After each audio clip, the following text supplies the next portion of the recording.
Hi Xhorse fans, welcome back to our channel. In today's video, let's talk about our programmers.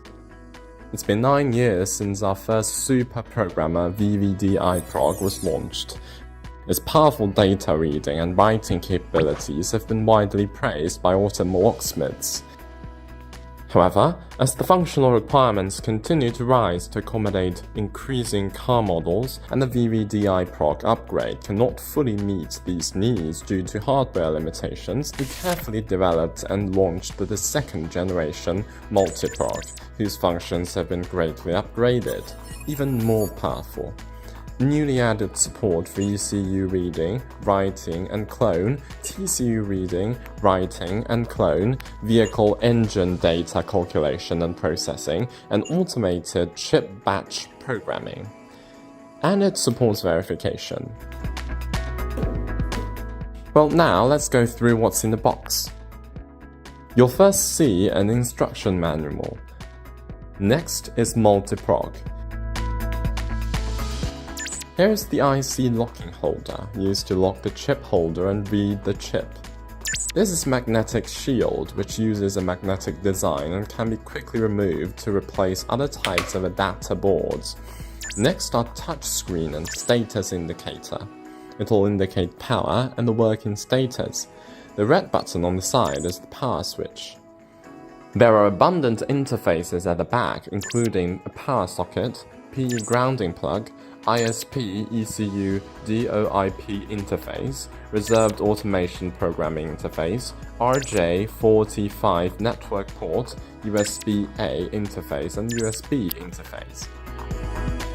For details on how to use these interfaces, you can follow our upcoming tutorials. We'll skip them here.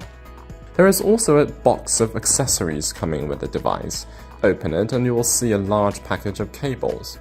This one is the MCU solder cable, which is used to read and write MCU chip or automotive module data. Then you'll see an MCU DB15 cable, which is used to read and write automotive module data with a solder-free adapter.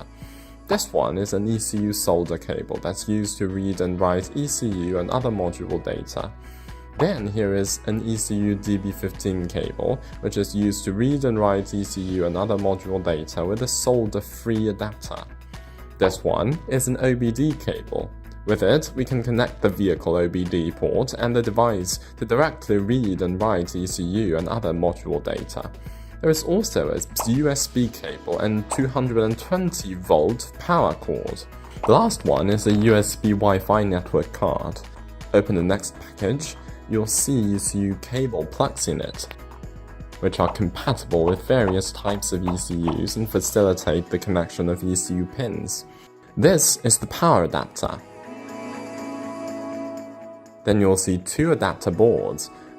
This one is the VH20 interface adapter board, which is used for interface self-test. This one is the VH23 interface adapter board, which is used to solder, read, and write related chips. Besides these two boards, there is also an adapter board installed in the device by default. The VH13 interface adapter board can lock various IC sockets and DIP packaged memory chips, which is convenient for the direct reading and writing of chips. Well, I've covered everything in the box of Multiprog. So many accessories and interfaces are designed to achieve more and more practical functions. In the follow-up video, we'll also introduce the functions and usage of the Multiprog in detail. If you're interested, please follow us. See you in the next video.